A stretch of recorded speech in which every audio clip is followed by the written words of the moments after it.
यह वीडियो आप सभी लोगों के लिए बहुत ही महत्वपूर्ण होने वाली है, क्योंकि इस वीडियो में हम लोग जानने वाले हैं कि उपसर्ग किसे कहते हैं, उपसर्ग का परिभाषा क्या है, उपसर्ग कितने प्रकार के होते हैं, उपसर्ग के सभी प्रकार का परिभाषा क्या है और कुल कौन कौन से उपसर्ग हैं।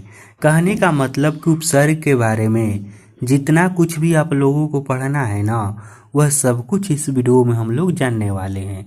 तो चलिए बिना देर किए हुए इस वीडियो को शुरू करते हैं। तो सबसे पहले हम यह समझ लेते हैं कि आखिर उपसर्ग कहते किसे हैं, इसका परिभाषा क्या है। तो देखिए, जो शब्दांश शब्द के आरंभ में लगकर उसके अर्थ में परिवर्तन करते हैं उन्हें उपसर्ग कहते हैं। उपसर्ग किसे कहते हैं? तो उपसर्ग उस शब्द को कहते हैं जो किसी शब्द के शुरू में लगकर, कहाँ पर, तो जो किसी शब्द के शुरू में लगकर उसके अर्थ में परिवर्तन लाता है, वही तो है उपसर्ग।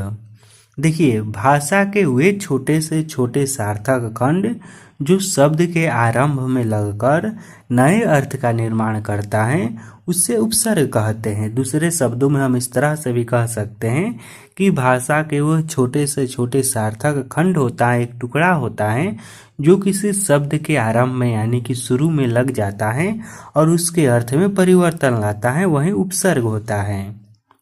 जैसे में देखिए, यहाँ पर समझिए, देखिए यहाँ पर उप एक उपसर्ग है और यह कार में लग गया है। तो कार में उप लग गया है तो यह बन गया है उपकार, एक नया शब्द बन गया है। उसी तरह से देखिए, यहाँ पर आ उपसर्ग है और गमन में लग गया है तो यह नया शब्द बन गया है आगमन। उसी तरह से बी उपसर्ग है, नाश शब्द में लग गया है तो यह मिलकर बन गया है क्या, तो विनाश बन गया है। तो उपसर्ग इसी तरह का शब्द होता है, शब्द का एक अंश होता है जो किसी शब्द के शुरू में लगता है और उसके अर्थ में परिवर्तन लाता है।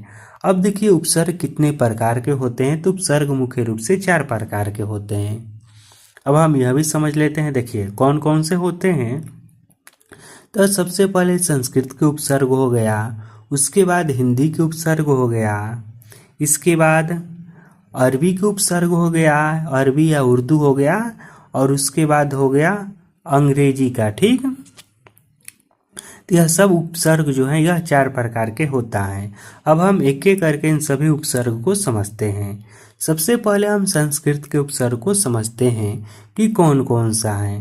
तो देखिए, यहाँ पर एक बात समझिए, देखिए इधर मैंने लिस्ट जो ही बनाया उसमें शुरू वाला उपसर्ग रहेगा, उसके बीच वाला क्या है, बीच वाला उसका अर्थ रहेगा, और लास्ट वाला उससे बना हुआ शब्द रहेगा। जैसे में देखिए, यहाँ पर उपसर्ग है अति। अति का मतलब होता है अधिक, और अति उपसर्ग से बना यह सब क्या है, शब्द है। जैसे कि अत्याधिक, अत्यंत, अतिरिक्त, अतिशय, यह सब अति उपसर्ग से बना हुआ शब्द है। उसके बाद दूसरा उपसर्ग है अधि। यह सब संस्कृत का उपसर्ग है। अधि का मतलब होता है ऊपर या श्रेष्ठ। इससे बना हुआ शब्द है अधिकार, अधिपति, अधिनायक। इसके बाद अगला शब्द हो गया अनु।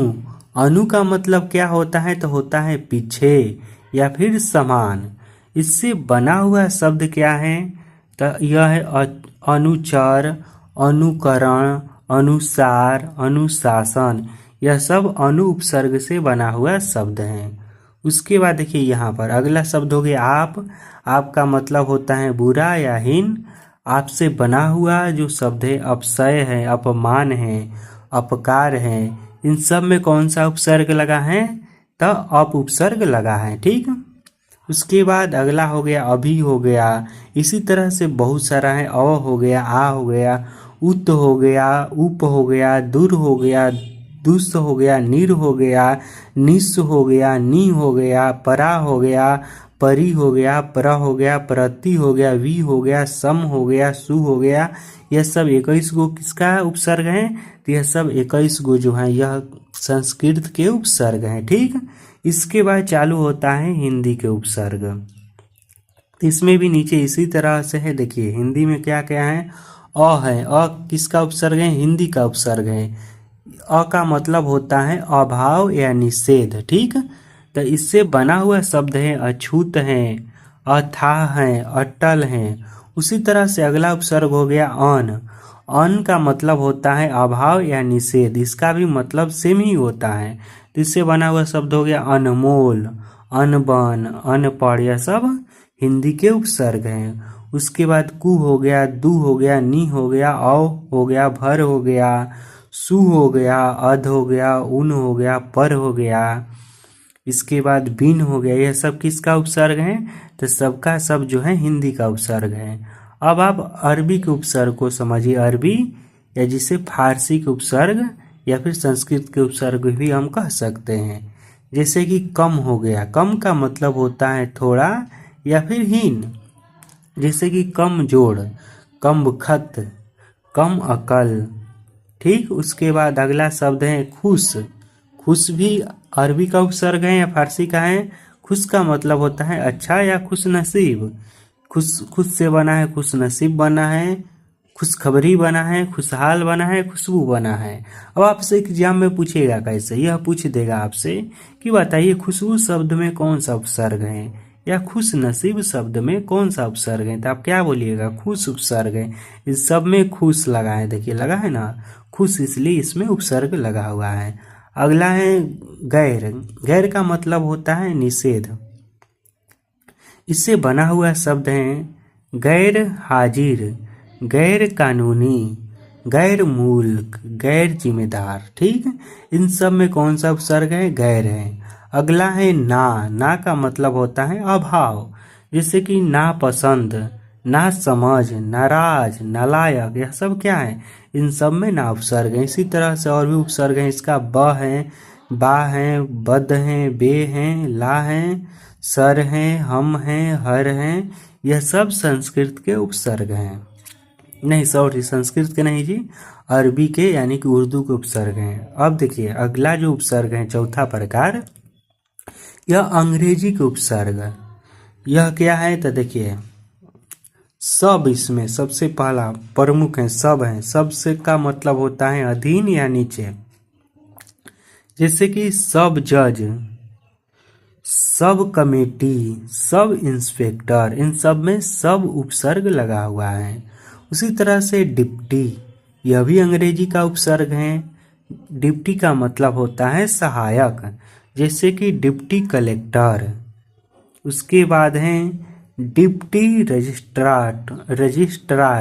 उसके बाद है डिप्टी मिनिस्टर।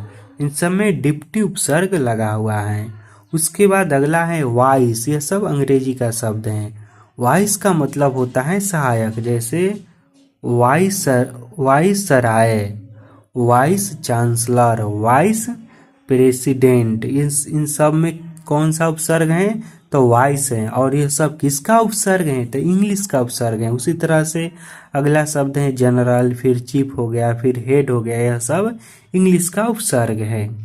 तब यहीं पर उपसर्ग खत्म होता है और मैं आशा करता हूं कि आप सभी लोगों को उपसर्ग बहुत ही अच्छे से समझ में आ गया होगा और यह भी समझ में आ गया होगा कि कौन संस्कृत के उपसर्ग हैं, कौन हिंदी के उपसर्ग हैं, कौन उर्दू के उपसर्ग हैं और कौन इंग्लिश के उपसर्ग हैं। अगर यह वीडियो आपको अच्छा लगा है तो वीडियो को लाइक कीजिए और जो कुछ भी मैं बताया हूँ वह समझ में आ गया है तो कमेंट में लिखकर ज़रूर बताइएगा कि समझ में आ गया है। और हो सके तो इस वीडियो को अपने दोस्तों में शेयर कीजिए ताकि वो लोग भी उपसर्ग को बहुत ही अच्छे से सीख जाए। फिर मिलेंगे आपसे बहुत जल्द किसी अगले वीडियो में। इस वीडियो को देखने के लिए धन्यवाद।